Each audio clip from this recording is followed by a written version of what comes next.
It's possible tonight. Many thanks for watching, but don't go too far. We leave you with today's 12 minutes. Now, today we focus on the Dallas Mavericks DJ Poison Ivy, who happens to be the only Kenyan DJ in the NBA. Take a look.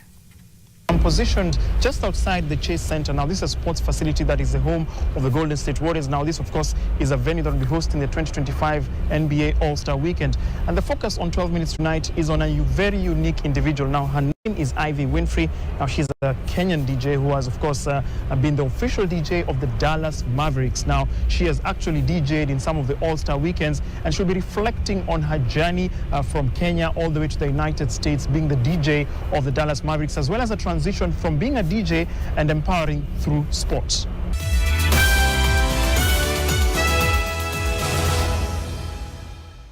Ivy Winfrey, thank you so much for joining us. Thank you for having me, Renara. I think the first question I'd want to ask is, why basketball? Where did that love for basketball start from? It began right here in Nairobi. I was born and raised here, and I spent a lot of time with extended family members when I was younger who were very avid basketball fans. So from a very young age, I was exposed to the game, and from a playing standpoint and from the standpoint of a fan. And I think that love became pervasive, obviously, as I relocated to the United States and got closer to the actual product. But it began right here. Yeah. Let's fast forward. You've moved to the United States. You were 9 years old, if I'm not wrong. Let's fast forward to the point where you are the actual official DJ for the Dallas Mavericks. Yes. How did that start? You know, it just started with this concept of weaving two of my biggest passions, which were music and sport. I had an extensive history with the team, being a ball kid since the time I was 12 years old, and the joy of being a part of, music and sports and wanting to pursue a career in both industries led me to be innovative and find a way to merge the two. Went through an audition process when I was first introduced to the concept. How rigorous was it? It was fairly rigorous. I mean, I was actually introduced to it, behind the scenes story. I auditioned to be the Milwaukee Bucks DJ when I was in college. And that was a very interesting, unique process. They lowered the center hung and had me score a silent game.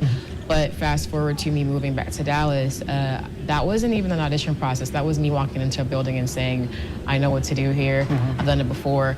And backtrack just a little bit, that was because I had become the official DJ of the Dallas Wings. So a little part of my story that often gets missed is that I actually started with the WNBA team as their official DJ. So after a year there, I obviously had a proof of concept and then moved over to the American Airlines Center. And so just being very creative with how to weave two passions.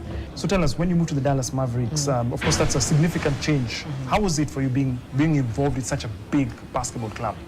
I felt right at home. It was an arena in which I had grown up and had known from a very young age and knew inside out, upside down, blindfolded. It literally felt like coming right back home. And obviously it felt like a great service to a fan base that I'm a part of and had been a part of for a very long time. It also felt like an honor being the first ever female in that position, second ever in NBA, representing not only women in the space, in the very male-dominated space, but also using it as a platform to, highlight culture from a music standpoint, later on from a fashion standpoint, all the other ways that, culture expresses itself and interacts with sport.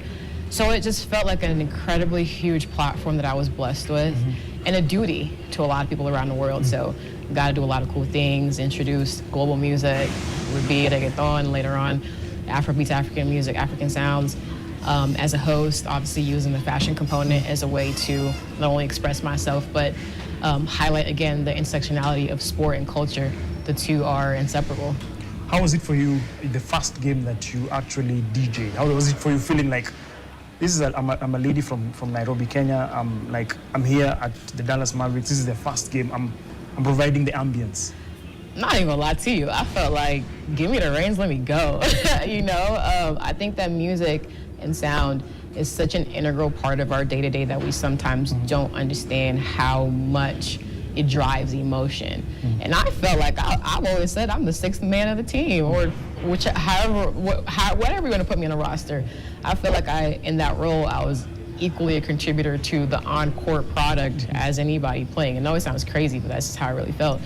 I think that when I think about my favorite memories, I had a cat's eye view over the entire crowd and punctuating play on the court with sound and watching the eruption of emotion from players and all fans and other stakeholders in attendance is none other, but also getting feedback from the viewing audience globally, right? I would have fans from Slovenia and Asia and Africa and just across the world, talk to me about something that they heard.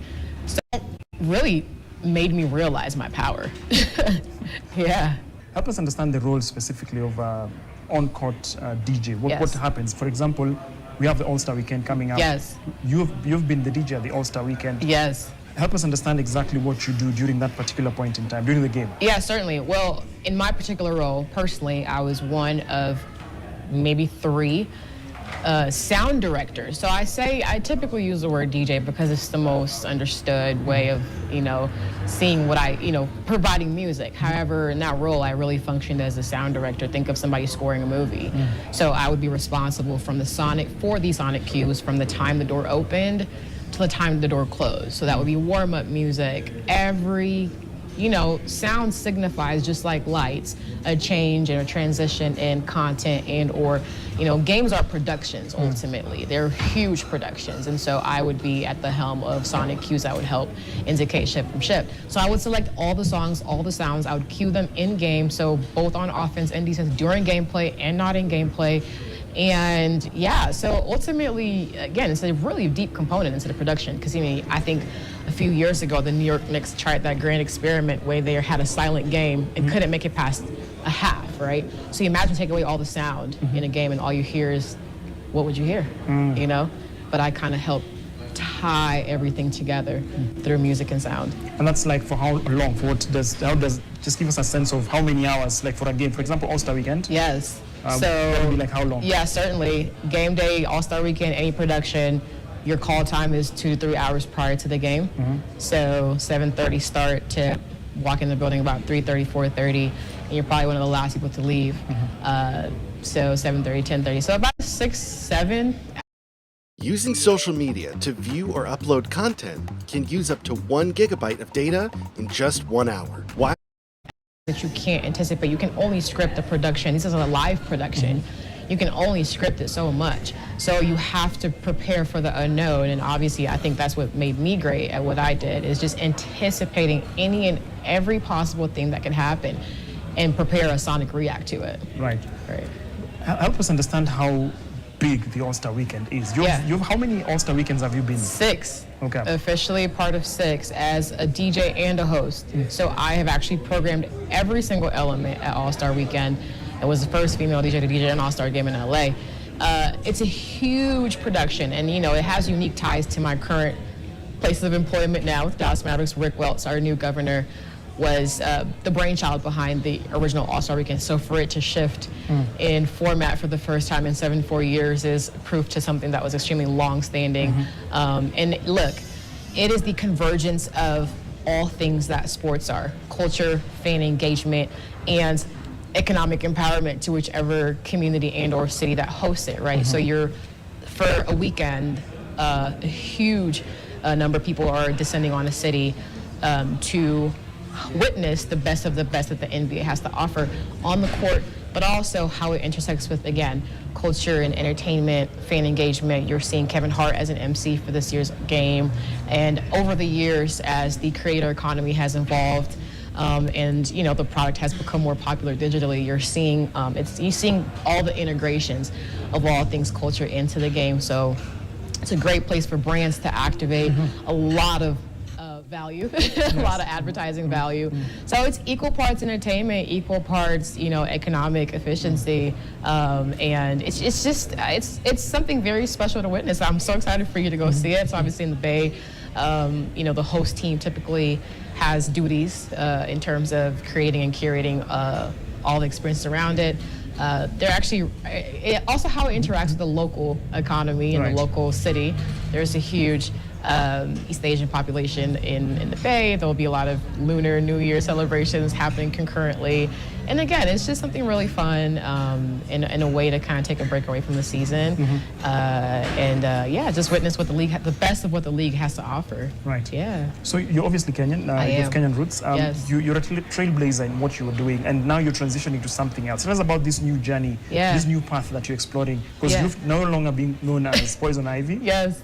You're now using your name for empowerment. Tell us about that. This new journey. 1,000%. So, and again, it's been great to embody Poison Ivy. And again, I think I encourage people to create these personas and allow them to be vehicles for change. And so the shift from Poison Ivy to Ivy Winfrey literally signifies a shift from entertainment to empowerment. It is a shift in my personal mission, and very much inspired by Oprah. It's not just a name, it's an actual mindset, right? It's the mindset of using platforms to champion, education, empowerment, inspiration, specifically for women and young girls. Obviously, Oprah is a historical figure who's also been very impactful on the continent in establishing the Oprah Winfrey Leadership Academy for Girls.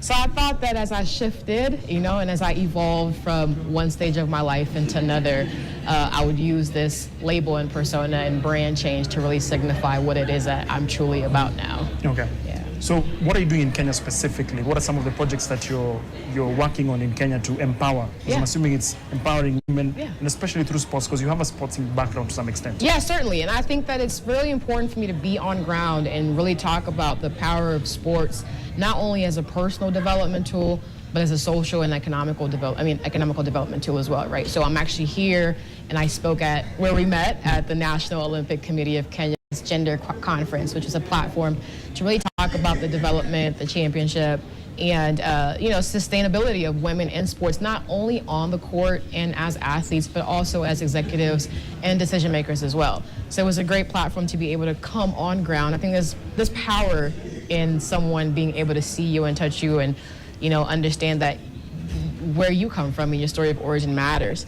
And so that was one. And two, I'm here just, again, to meet with key stakeholders, both public and private, and understand the opportunities that I can, be involved with, understand what's already in the pipeline or what can be created in terms of using sports and culture and bridging that gap, as I typically do for organizations, again, to storytell, and at the end of the day, to make some money, Yeah. And so I think wherever you start small, right? And so in partnership with my alma mater, the Hockaday School, I have about a little over 5,000 articles of sports clothing specifically that I will be disseminating to various schools next week.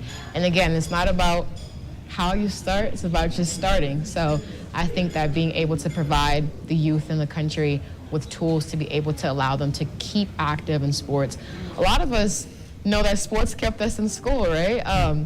And so I think, as a mother of a young athlete, I think it's important to be able to, speak to kids, start on ground, and really offer myself as a platform and as a voice, right, for change, especially in this very, very young economy, especially in, with all the things that are coming to Africa and all eyes on Africa in terms of creative sector, sports. I want to be that person that tells the kids that, hey, look, education is wonderful, pursue it for sure, but two things are possible at once. And so, pursue your creative interests.